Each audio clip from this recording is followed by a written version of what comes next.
back to back na Independence Day celebrations ang napanood ninyo. Ito naman ang kwentong Sino el Grande ng Independence Day ang selebrasyon.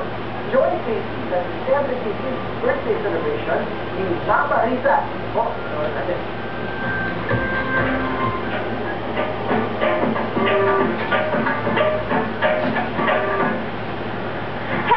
Middle East and hello world talaga dahil worldwide po kami. Makikita kami sa iba't ibang parte ng mundo through ANC of course. At kung narinig nyo kung nasa naman ako, nandito ako sa City of Antipolo kung saan i-cover namin ang debut ni Lola. No, mga kababayan, ang 75th birthday ni Mama Rita. In her beautiful golden gown, masaya si Mama Rita nang magpakita sa amin. Hindi mawala sa mukha niya ang ngiti at kagalakan, kaya minabuti ko na interviewin agad ang ating celebrator. Ano pong feeling ng nang may ganito ka-engrand yung selebrasyon? Kaya naligayahan ako at nandito na sila ang may gawa niya, medyo pagayak niya. Hindi ko akalain na ganito. Ay sabi na ni Faith noon, Mama, maghahanda tayo. Sabi ko, huwag na, gastos pa yun. Opo. Ganyan talaga, Mama Rita, dahil special ka sa mga kapamilya mo, you deserve only the best, kaya isang grand celebration ang inihanda nila sa inyo. At nauna na nga ang gusto ng anak na magbigay ng regalo niya sa inyo. For the first time, mga kababayan, live na live kasama ko ang requestor ng selebrasyong ito. Tita Sophie. Hello, Tita Sophie. Hi.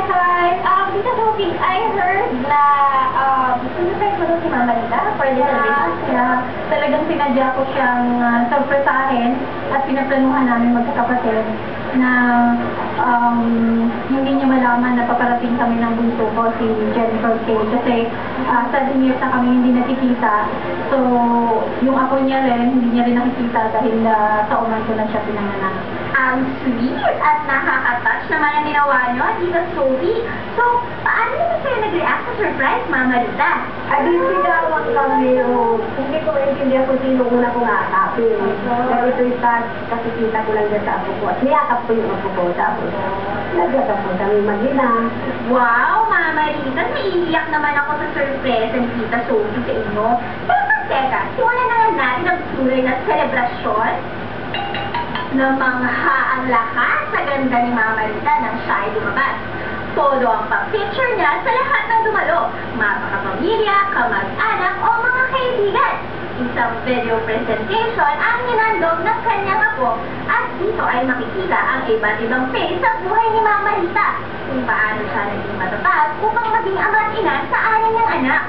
Maaga kasi nawalan ng asawa si Mama Rita pero hindi ito naging handa upang hindi niya mabuhay ang kanyang pamilya sa tulong na rin ng mga kamag-anak niya sa Amerika. At sa awa ng Diyos, nakatapos lahat ng anak ni Mama Rita at ilan sa kanila ay nasa abroad na. Na may masarap lahat ng pagkain na pwede nang kainin. So, kila na tayo mga guys!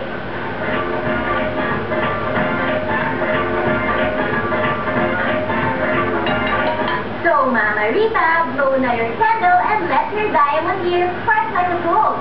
Ma, alam mo naman yung laking-laking hirap natin ng araw. Sa ngayon natupad na rin yung mga pangarap ni Daddy. So far, everybody's making it. Sana umabaan pa ng mahabang kaya mo. Sana umaba pa ang buhay niya kasi kailangan pa namin siya.